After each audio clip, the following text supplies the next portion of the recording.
Hey everyone, how you doing? This is Amon Green, Gourmet Packers all-time leading rusher, and you're watching Packers Total Access Live, your daily source for Packer content. Go Pack, go!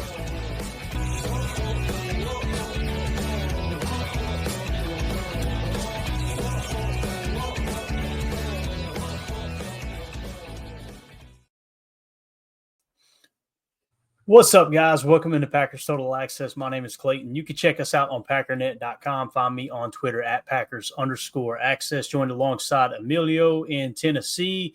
Something really weird happened just now. My browser completely crashed, took me out of the live stream, and jumped back in before the intro was done. That was pretty wild. I was a little worried there for a second. I don't know what to do with my hands. That was going to be a tough intro, but I think I got it. I think I maybe could have got it. Oh, man. Yeah, hopefully everything that didn't sound too wonky on everybody else's end there, but we appreciate everybody joining us this evening. I see the chat's already on fire. I'm going to have to get the little mini AC unit going here, Emilio. It's been rough down here in Tennessee today, my man. Yeah, I probably went through 2 gallons of water, got home, drank some more. It's felt a little bit of a headache coming on, just that first 100-degree feel-like day. But it's just that humidity that got me, Clay, right? I mean, it was 90. It's 95, 96, which isn't horrible, but 60, 70% humidity, brutal. Yeah, they're saying the heat index like 105 this week or something. Yeah. So it's good, though, man. I need to get out there and sweat some of this off, dude. I eat way too much in the winter. So. Oh, yeah. But it's needed. Workout's nice, but I got you. Exactly. All right, I had a couple marked in here, but they are no longer marked. See if I can find them real quick. A couple people in the chat I wanted to hit on. Here we go. So Chris Casuin says, Clayton, the PTA rundown was an awesome idea. Your commentary on Little Brothers Down South was hilarious. That should spread across the interwebs like wildfire. So if you guys don't understand what he's talking about here, we started a new little 10-minute podcast, okay? And whenever I have time, I'm going to try to continue to do this. Probably once, maybe twice a week.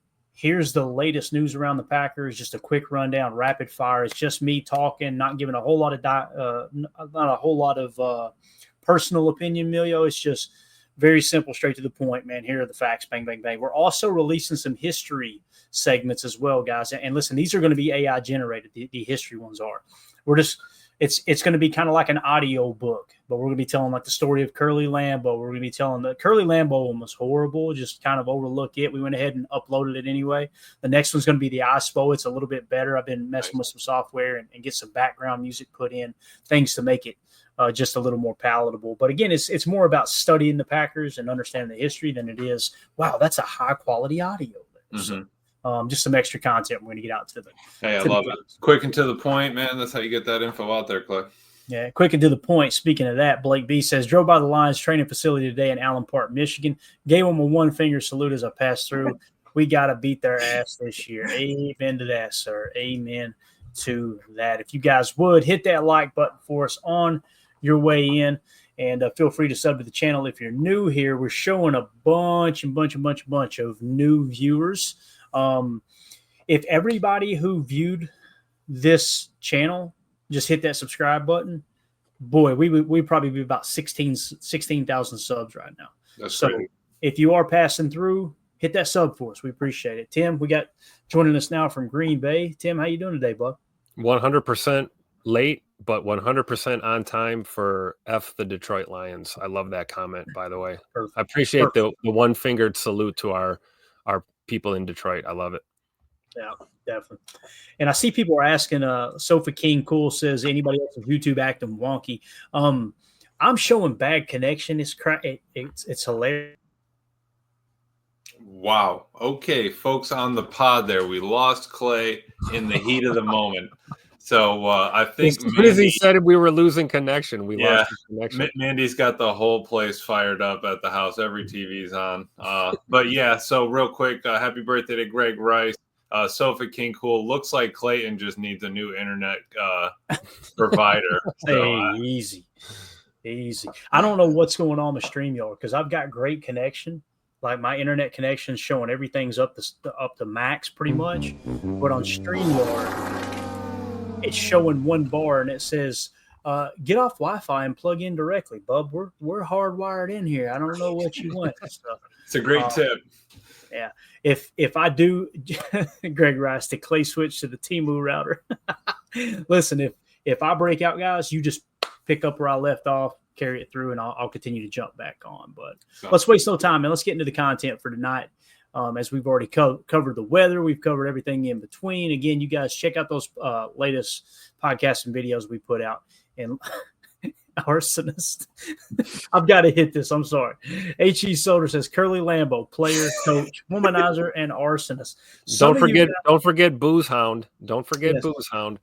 Some of you guys don't know why he said arsonist. And maybe actually the Curly Lambeau one, if you listen to that podcast, if you watch that video we posted, and again, it's more of an audio than a video, it talks about that Rockwood Lodge, how it just, it was a horrible mistake that Curly made purchasing Rockwood Lodge, pissed the whole board of directors off, pretty much ended his time in Green Bay. And then lo and behold, at the end, the thing burned to the ground. So, what do you have insurance for, right, Clayton? Hey, I didn't say that. Then. I don't know. United Bates cyber attack from France. Is that Omer? I don't know. Is that a real thing, Bates? Or are you being sarcastic, man? No. I think he was messing with you. I think he was saying it was Omer. Got it. Yeah, took the old supercomputer down. All right. Everybody says their YouTube seems to be good, so I think it's just cool. Okay, and we think it's just Clayton's internet that went down once again, folks. That is what we are dealing with on a night like tonight. And he's sweating right now, Tim. Man, he is sweating bullets. Mandy, what do you turn off the TV? I dropped out twice now. Worse than Caleb Williams working at McDonald's, right? I'm telling you, sweating bullets over there.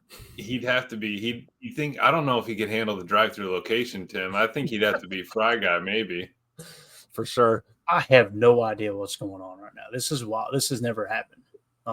Now that's probably what Jacob's saying on his date tonight, but this has never happened. I really don't know what to do, guys. We'll try to get through this episode. I apologize. The suspense is killed. I got to stop looking at the chat. We're never going to get through. Let's jump into the content. Looking on the board so we can talk about it once you drop out again. Exactly. So breaking down the Packers offense, there's some stuff that come across X earlier today that I thought was really, really cool. And just wanted to kind of dive into it. Several people on Twitter had posted this stuff. Now, Football Insights put this graph out. Thought it was really cool. Explosive pass and run rate in 2024 for the Green Bay Packers and seeing how they rank across the league. So this is one of those charts that vertically along the left column, explosive passing rate. And then on the bottom, running from left to right is explosive run rate. The Packers sitting in the upper right quadrant, right where you want to be. Really, when you look at this, and you look at the median line, both right there in between vertically and horizontally, there are four teams that kind of separated themselves. The Baltimore Ravens ran away with this. The Detroit Lions, the Green Bay Packers, and the Tampa Bay Buccaneers. So really cool to see our explosive rate increase at the rate it did last year. And I don't know if it was up from the previous year or not, to be honest with you. But when you're in the top 5 in explosives, boys, that's where you want to be, no doubt about it. What do you think about that, Phyllis? Yeah, absolutely. I was just trying to take a peek at who else was kind of at the peaks of each. Looking at the Rams kind of making that run, they just have explosive passes. They can't get that run. They can't get the run going though. Vikings getting closer toward the median there. So we got 3 NFC North and basically the top 16%, for pass. But we're leading the way in the run. I love that. Then the Arizona Cardinals kind of sleeper there. With the really explosive run, but not too many explosive passes. So I think that's, just a couple of teams to keep an eye on. But again, 3 of those in the NFC North, and obviously happy to see Packers top right.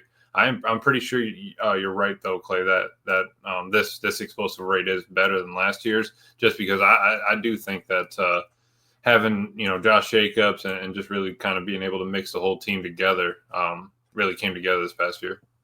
Yeah, I agree with that 100%. You see the balance, explosive plays are awesome, but when you're balanced in the run and the pass, you're that much more deadly, and that's why we're where we are on this chart. And I fully expect it to continue to improve. Look at this receiver room that we have now. I don't know how they're going to whittle it down to a handful of wideouts, but I'm assuming we're going to be just as explosive in the pass game, if not more so, than we were last year. And this running back room, I feel really good about that too. So I fully expect us to be balanced when it comes to these explosive plays going forward. And I'd love to hear Clay's take, but he had to step out again. It's all good.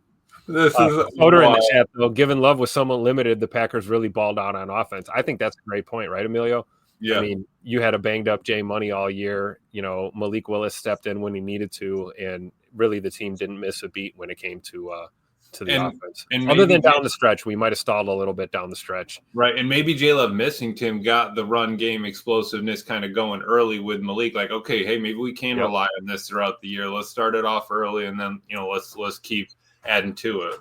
I agree, because we talked about that when Matt was dialing up those game plans, like specifically tailored to Malik Willis's game, right? We ran a lot of RPO stuff and run heavy approach on offense, and I think you're right. That's kind of what got the ball rolling with the run game early on. So here's another stat that came across the wire here from Warren Sharp, and I believe I caught this because our buddy Easton Butler had quote tweeted it. We'll get to his tweet here in a minute. Warren Sharp put out completions of 25-plus air yards. Green Bay led the league. And again, these are completions, passing plays that were converted, right? When the ball was in the air for more than 25 yards. So we're not talking about a 25-yard game where it was just dink and dunk, 5-yard pass. This is airing this thing out, right? 22. And then next on the list in the 20 spot with 20 is Pittsburgh and Minnesota. Then it drops down to 18 for Indianapolis, 17 for the Chargers, and Cincinnati. And you'll notice all the way toward the bottom there, at only 10, you'll see Chicago down there. Everybody thinks that Caleb Williams is the second coming. I'm telling you, man, it's dink and dunk, hold the ball too long, and taking sacks he shouldn't is what's going on there. So what do you guys think about that list there? I thought this was cool, man. Completions of 25-plus air yards. Doesn't surprise me that we're at the top, right?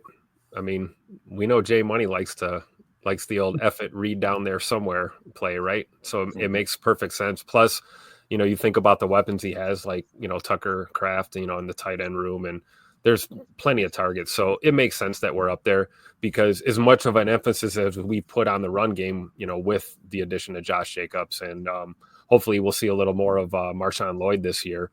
That air attack is for real, and, we didn't pay Jordan all that money for him to just turn around and hand the ball off all the time. Right. Right. You want him to take those shots when they're there for sure.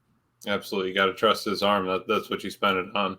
Okay, Clay left, but my point was going to be that Detroit was down at number 8, right? So 8 explosive plays of 25 yards or more. We're basically 3 times that. I mean, 22. We're triple Detroit on their explosive pass plays, 25 yards on the field. Obviously, it's a different offense, but I mean, that's what the fans want to see, Tim, is it not? Like that's what they're excited for. They want to see the big play. They want to jump up, like. And Matt can give that to you. Jordan can give that to you. I think, like you were saying, let's just keep it rolling, keep adding to it, and trust where you spent the money. Yeah, and having a good run game sets up those explosive passes, right? If you're just chucking the ball down the field all day, you're not gonna get many explosive completions. Yeah. But if you're able to offset that with a solid run game where that defense has to respect the run, you get that play action boot, and you get a single coverage up the seam, and you air it out, man, and you trust your receivers to make a play for sure. Absolutely. And Easton Butler had quote tweeted that and then put out 40-yard dash times for Packers wide receivers, combine times unless noted. Matthew Golden 4.29, Mecole Hardman 4.33, Bo Melton 4.34, Christian Watson 4.36, Sam Brown Jr. 4.44, Cornelius Johnson 4.44, Jaden Reed 4.45, Romero Dobbs 4.47, Savion Williams 4.48, Julian Hicks 4.53. That was a pro day. And then Dontavion Wicks 4.62, Malik Heath 4.64. So you can see, I mean, we've got 4 receivers that are running a 4.3 or better here stepping into this year. Romero Dobbs pretty close, not too far behind, right? And people forget that, Tim. They really do. They forget about his 40 times. So I love the Romero. All right, so just like I said, wanted to dive into the offense a little bit. We're going to try to keep this thing going, guys. I apologize for it kicking me off. We'll try to hop on and off. You guys are doing a great job patching it together, fellas. I appreciate you. So Let's move on to a little. He stays at the bottom and fixes his internet connection. And now I got Lincoln over here scratching at the door. This is a damn catastrophe. This is anything that could have went wrong has gone wrong this season. So yeah, I like Maine's comment though. Clean up the drops and then look out. Right, these guys got the wheels. If they're reeling in these passes, man, we're going to be trouble in the NFC this year. Yeah, I completely agree. All right, let's talk about a little LVN here. So our next Chalk Talk we're going to be doing tomorrow. I was planning on doing Chalk Talk tonight for Nate Hobbs. Hopefully we can still make that happen.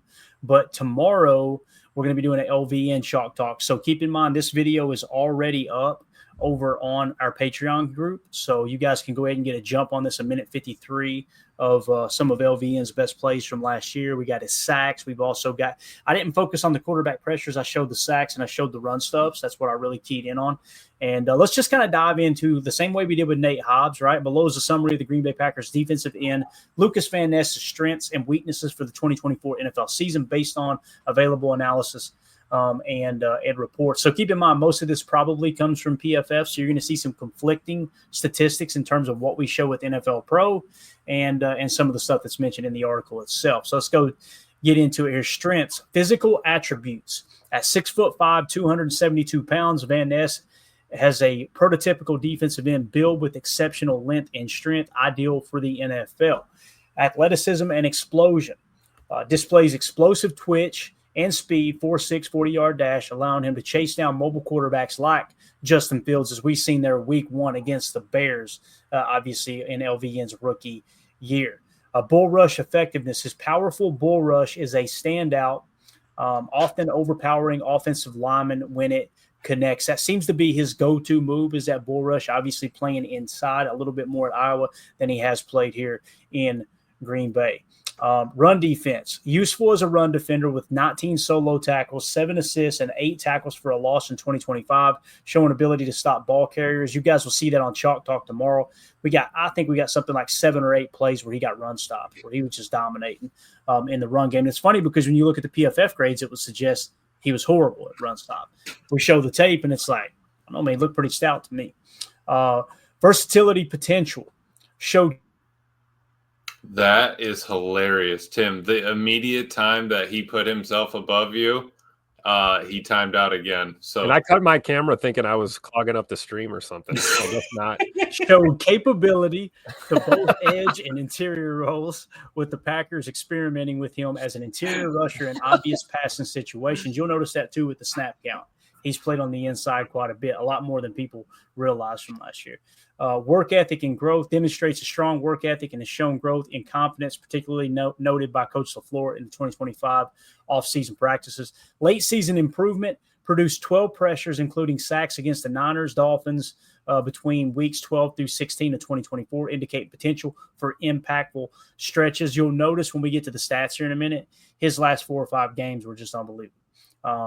Last season, late season, we talked about that. Youth and upside. At 23 years old, Van Ness is still developing, with comparisons to Rashawn Gary suggesting room for a significant year 3 leap. Again, 23 years old, and there's people already ready to throw him out with the bathwater. That blows my mind. What do you guys think about the strengths there so far with LVN? Is there anything you disagree with so far? Anything you agree with? What you're excited about? Am I the only one that's like a little bit giddy about this season and seeing how 23 years old? We haven't seen his peak yet. We're nowhere near it. So no, we need to get that drop, Clay. We absolutely need to get that Eddie Murphy Hercules drop.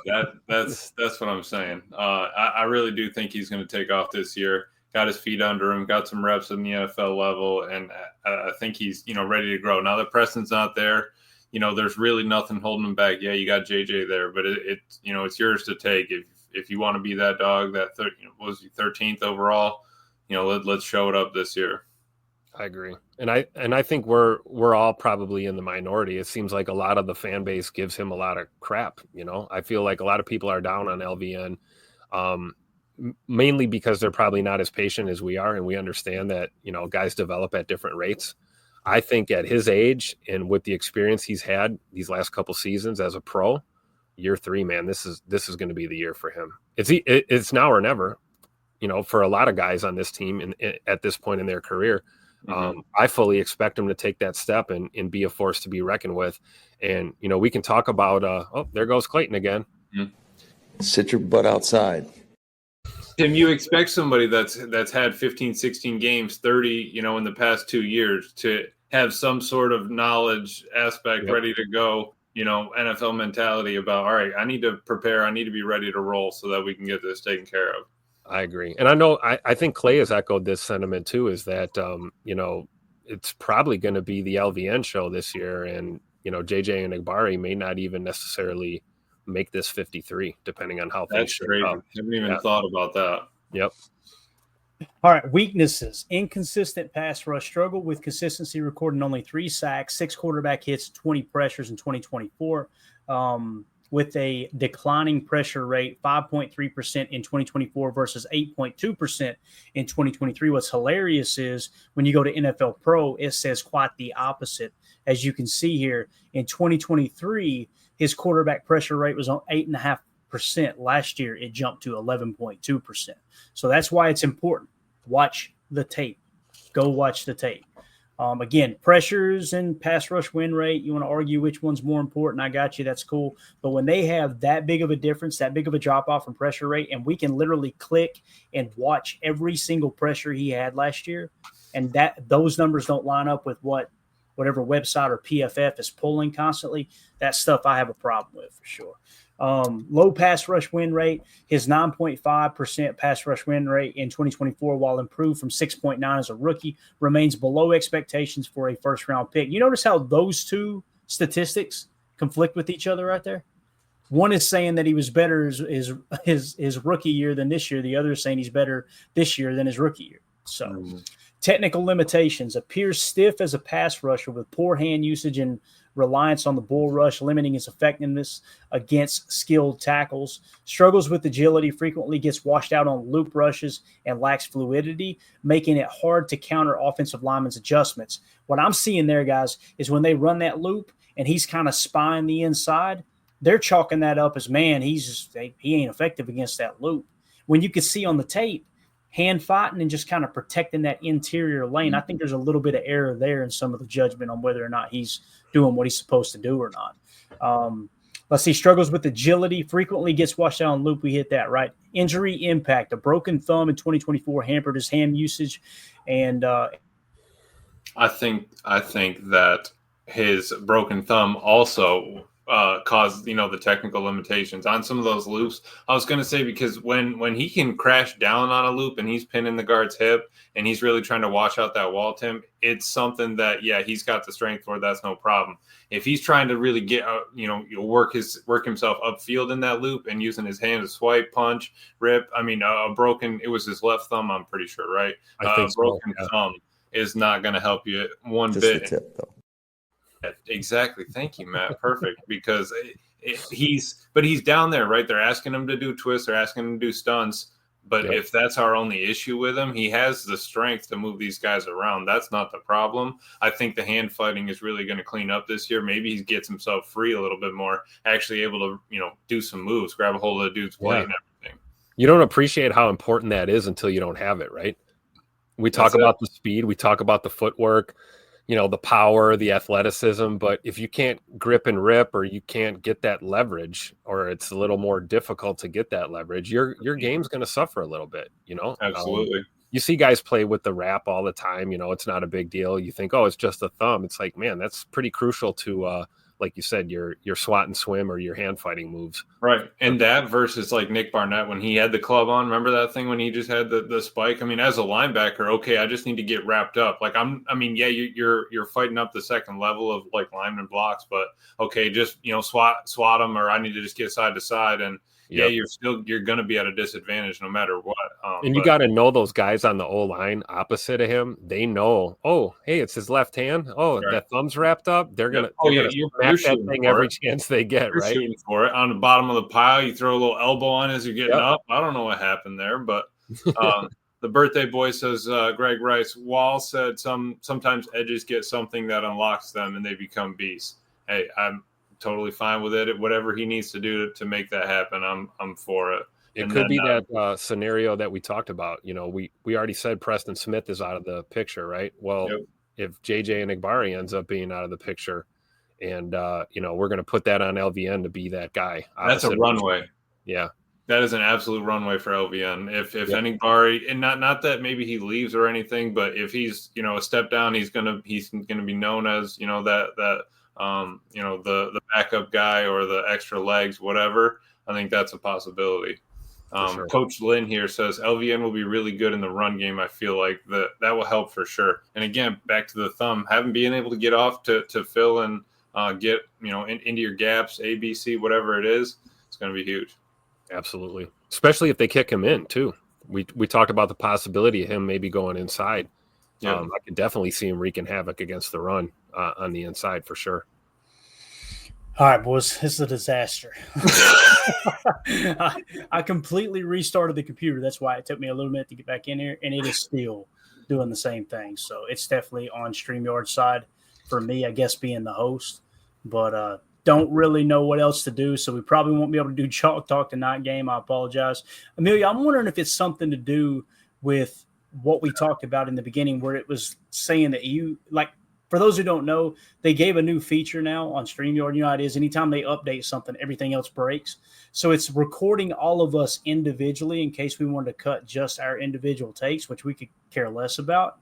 And now all of a sudden StreamYard is starting to crash. So hopefully it'll straighten itself out. But hey, the computer from 2010 is holding up, Clay. So I mean, I don't know if it's really me. I'm the one with the low space, obviously, but right. What I'm saying is, I'm wondering if where it's triggering that on your end and throwing that warning on StreamYard, if that's what's causing it to crash somehow. It makes no sense at all. I don't know. I'm not a doctor.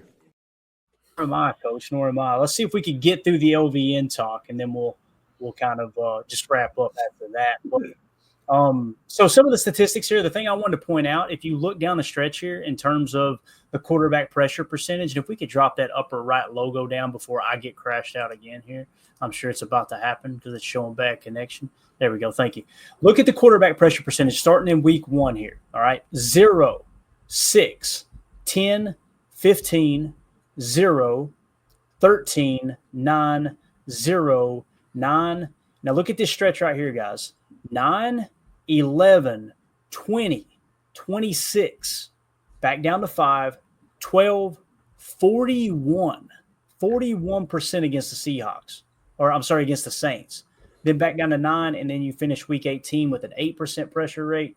And then when you look at it on the year here, 2023, 8.5% quarterback pressure percentage, and then in 2024, 11.2%. Again, NFL Pro, they use GPS tracking to determine how close they are to the quarterback in terms of when the ball is out and whether or not they are landed with the pressure there. So we can show all those pressures by just clicking on those numbers there. So what do you guys think about that and how to me, the numbers show he got better last year. He had 1 less sack, but when you look at the overall quarterback pressures, 27 as opposed to 14 and jumping from 8.5% to 11.2, especially down that five-game stretch, which is what Ryan was talking about.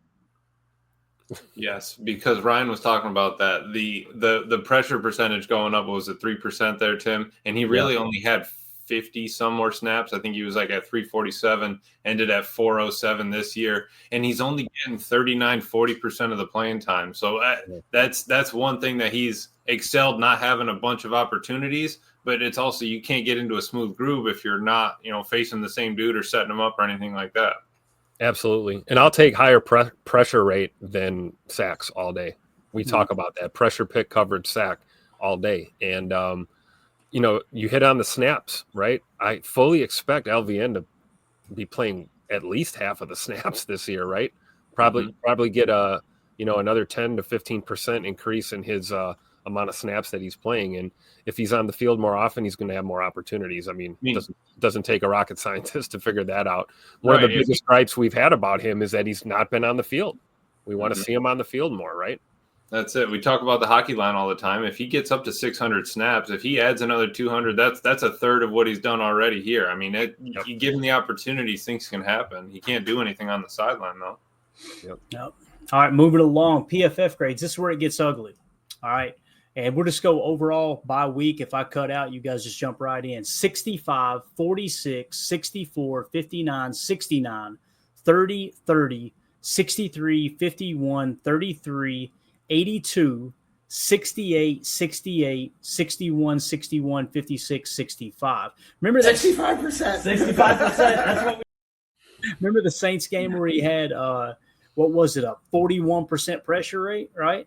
Mm-hmm. How in the hell did they give him an overall grade of 61? His pass rush was only a 74. How are you getting pressure on the quarterback at let's say it was 30% and it was overinflated? Now we know it's not because we can go watch the actual clips, but let's say it is overinflated. How is he not higher than a 74 pressure? You understand what I'm saying? Quarterback pressure. So that really kind of strikes me as odd there. Now, go ahead. Oh, I was going to say to that was I think they also kind of let him start getting a little bit more reps on run defense. Not that they purposely put him out there for run defense, but to Coach Lynn's point earlier, hopefully that gives him an opportunity to be on the field more if he's starting to get better and not excel at it. But that's going to be a better part of his game, not a weakness. This is hilarious. Pancake Man in here just used the same Just use the same. Yeah. Yep. Pancake Man. I'm sure Clayton was going to go ahead and lay into the Pancake Man. We're pretty sure Pancake Man is who keeps knocking Clayton out of the pod. Bro, what I was saying is Pancake Man used the same exact line of the other account from the other night that was just spamming the chat and hitting it. Like, Isn't use it the 3 same. a.m. there? What's that? Isn't it 3 a.m. there? It should be. So, all right. It's in terms of contract. Let's see if we can get through it. Boys, we're almost to 40 minutes. Give me a number, Clay. Give me a number. We can get talking. Yeah, we're 9 minutes away. So here's what we got. This year, the cap hit is only $4.7 million. Next year, it jumps to $5.5 million. Deal. All right, and then of course you got the club option with the 5th-year option if you want to go that way. That heat frying up the Wi-Fi. I think it is, man. So yeah, your number is at 4.7, and then next year it jumps to 5.5. Go look at the other edge rushers across the league and what they're getting paid in terms of cap hit. Go ahead, Emilio. No, that's 4.7. Hey, I'll take that. If you're talking, that's what we were going to pay for Ja. Whatever. But LVN, hey, the edge rush at 4.7 with 12%, 11% in pressure rate and climbing. I think that's something that we can completely get behind. And it's not like he's not just trying to go out there just for pressures. Like he's a selfless dude.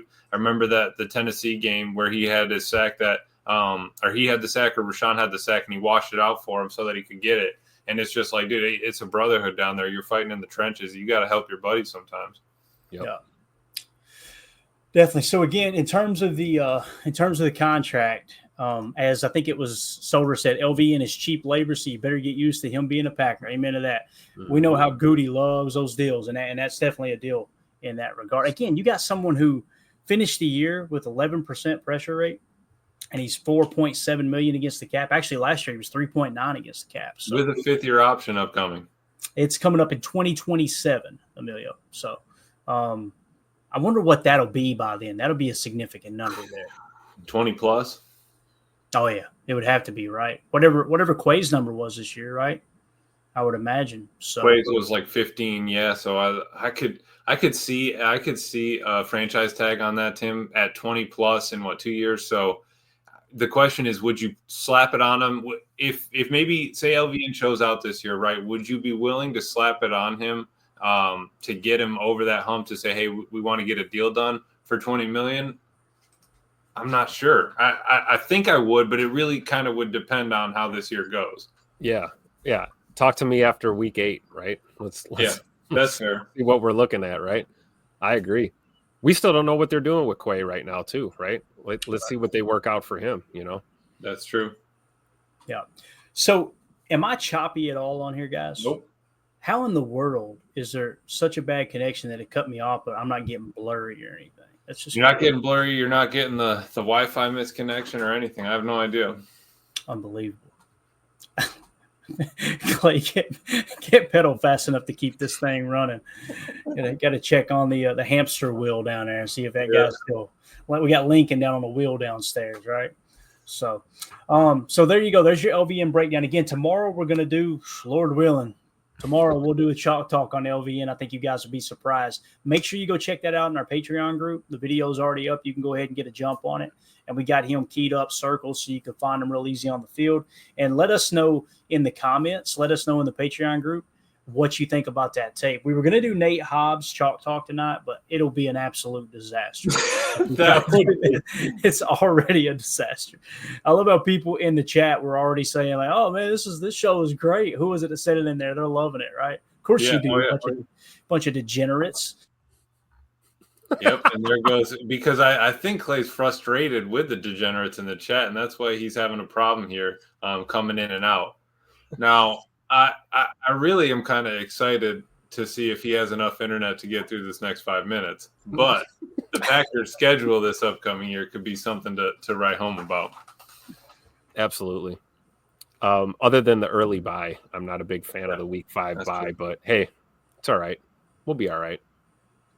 I see the Bears have a Week 5 bye as well. So and Vikings are 6 and Lions are 8. I would say that doesn't make me sad, I guess. At least they don't get that late bye. Maybe we're humming after weeks. We get through Rodgers and we just start cruising. We'll be good. We're 4-0 going into the bye week. Book it. I like it. Let's go. All right, boys. Let's hang out with the chat for a second. I'm going to be able to hop back on and end this thing in about 4 minutes. So you guys hit the chats. Anything else y'all want to talk about here? Let's bring it home for us, guys. Bring it home. Bring it home. How old is LVN? 23 or 24? He's 23. Okay. 23 going on 24 this year? Yeah, he's 23, July 6th. So he's turning 24 in a few days here. So that would be in 2 years. So, I mean, by 26, 27, I think you maybe would slap a 5th year on him, sign him for a 3-year deal, and then you're out of there if you don't like him past 30. Yeah, I could see Goody kind of finagling something like that. I agree. Again, based on what we see this year, right? We want to see him make that step. My big thing is Brenton Cox Jr. Like, with the numbers he put up last year and the limited snaps he had, and again, that pressure percentage is probably going to go down the more snaps he gets. That's just kind of common there. If they would give him a legitimate shot now that he's shored up, setting the edge and playing a little bit better run defense, I feel like at least he's not running himself out of the play. I think the thing that sets him back the most or kind of puts him behind the 8 ball, 2 things. LVN being a first-round pick. We know Goody loves his early-round picks, right? And then the second thing is LVN played the run pretty darn good, man. Like, I'm telling you, when we watch this tape tomorrow, you're going to go, how did he have such a low run defense grade? Because he was attacking across the formation too. Really, really good job. Really good job. So, and again, are we saying he's a top 32 edge rusher? Absolutely not.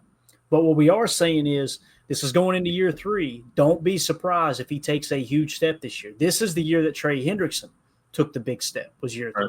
Matter of fact, pretty much 90% of the analytics, the statistics, everything that you've got on LVN up to this point, he has outperformed Trey Hendrickson in his first 2 years in the league. And that's why it's important to kind of step back, take a deep breath. Okay, yeah, maybe we've got something here. You just got to let them develop. And I know we're all impatient. I'm as impatient as anyone. That's why I'm kind of wanting to see Brenton Cox Jr. on the field a little bit more. Mm-hmm. I think so. Greg Rice here says, is he really full this year? Holmes MD1 came in with the medical terms and said, yes, Greg, yoked. Thick. I absolutely love that. I mean, if the dude can bench a house, let's get him out there and start moving some of these O-linemen around, which is going to be awesome to see when Tim's there at training camp. Yeah. And just to see those kind of battles, everybody getting a little bit better, getting everybody in the weight room this offseason. All these guys aren't rookies. They're not going through all that pre-training and learning the playbook and, figuring out what it's like to be in NFL. Like, these guys have been here before. It's business as usual, and let's get back on the grind. Yep. Maine in the chat says playing against A-Rod and Ja this year is wild, man. We haven't even really talked about the fact that we're playing both of those guys this year. That's going to be – and both of them are going to catch that L, baby. Let's go. Baltimore's going to be tough, man. That's going to be tough. That it's the last game of the season, too. Yeah. What about that, man? What if – they talk about you want to be playing your best football going into the playoffs. Let's say the Packers do finish with 11 wins, right? Let's say 11, 12 wins, something like that. Could you imagine finishing the year beating Baltimore and creating like some serious mo going into the playoffs, that would be absolutely awesome, man. Yep. And who knows, Ja may not even be in the lineup by then. I'm not trying to be a douche here, but I mean, that's the reality of how his luck has gone the last few years, not being able to. Not being able to stay on the field and use those reps. I mean, what was it? It's like 16 games, like half of his games, less than half the games. Brutal, absolutely brutal. It's going to be interesting to see how they use him there in Baltimore. Kind of just, I don't know if they're going to have him on a snap count or whatever, but they're going to probably try and get as much as they can out of him. But that's a great point. Like, you never know by week 17 if he's even still in the lineup. But looking at it backwards makes me happy that we're playing an AFC team week 17. So we can square our kind of our track away before that. Everybody else could be in a pickle going into that week 17 game, maybe needing to play, maybe, can't rest guys, things like that. I agree. A couple of tough divisionals there too. You got Minnesota, Detroit, and Chicago back to back to back. Those are must-win ball games. And then, like you said, you got an AFC team and an AFC team there in week 15 and 17. So if you take care of business in your division, there's no reason why we shouldn't be feeling pretty good going into that final game at Lambeau against Baltimore. Absolutely. Let's go rapid fire real quick with Detroit's schedule. So if I get cut off, you guys pick up where I left off. I'm going to ask. I'm just going to say the opponent. You tell me if they win or lose. This is from Detroit's perspective, okay? Win or loss for Detroit. Week 1 at Green Bay. L, baby. Gotta be a loss. All right. Week 2 versus the Bears. Dub. That's a dub. All right. Week 3 at the Baltimore Ravens. L. I'm going to say a dub for right now. Okay. Week 4, they got the Browns at home. Dub. Week 5 at the Bengals. Dub. Yeah. Right. Dub. Week 6 at the Chiefs. L. Wow. Week 7, the Buccaneers at home. L. Yeah, I'm with you. I think let's go Baker. I'll take the L there. Week 9 at home against the Vikings. Dub. All right. Yeah, that's a dub. Week 10 at the Commanders. Ooh, tie.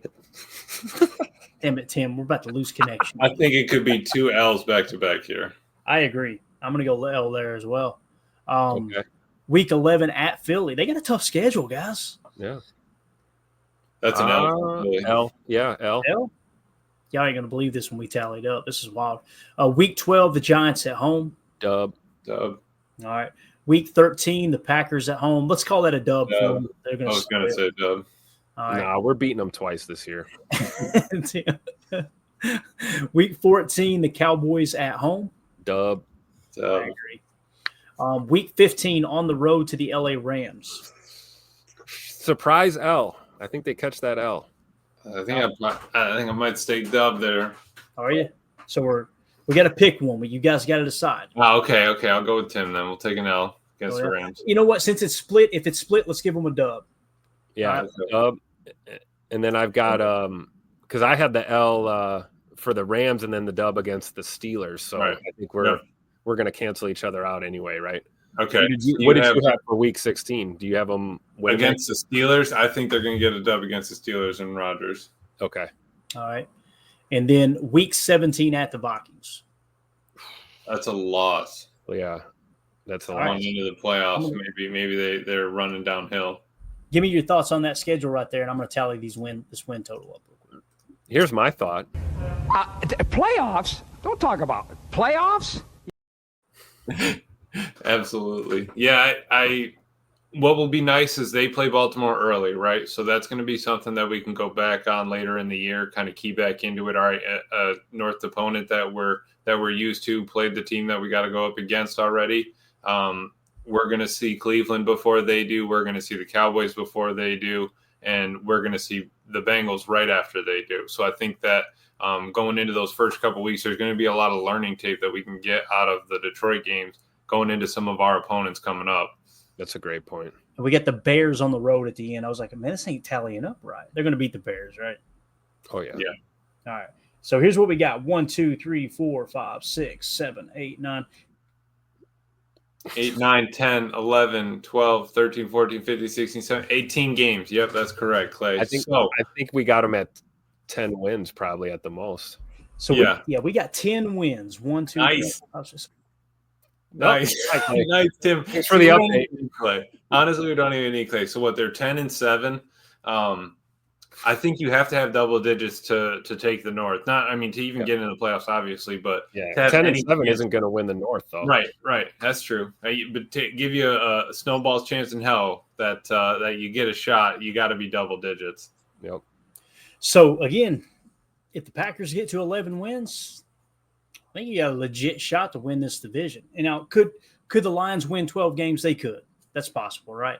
But I don't think we were like haters when we were picking through the wins losses. I don't think so either. I think that we're pretty objective. I think. Yes, right? Absolutely. Yeah, and they're going to be on. They're on TV a lot, right? They're going to have a lot of games that we get to watch. It's going to be a busy season. All right. I'm about to go Jack Torrance in The Shining over here. All right. So we're done. We're done for the night. I'm ending the stream right now, guys. Thank you all so much in the chat for putting up with us. This was a horrible show. It'll probably cut out before I can even end the show. So we're just that would be. It would be hilarious, right? You think God never farted? So we're out. We'll be back tomorrow, guys. I promise tomorrow, Hobbs, Chalk Talk, and we'll probably do LVN on the same episode as well. We'll just jump into a bunch of tape tomorrow. And again, keep your eye out for some of the other videos we're going to be posting. You'll see more and more content on the channel, not just the live streams. So appreciate everybody in the chat. You guys were awesome. As always, let's go out and be the change we want to see in the world. Bates with the super chat. Appreciate you fighting through the technical difficulties. Go, Pat, go. Bates, thank you for being in here, buddy. And thanks, you Bates. Going to the new phone. He said, take that 10 spot and get a better internet, please. All right, everybody have a great night. We appreciate y'all. Go, Pat, go. Here we go. We're out. Bye, guys.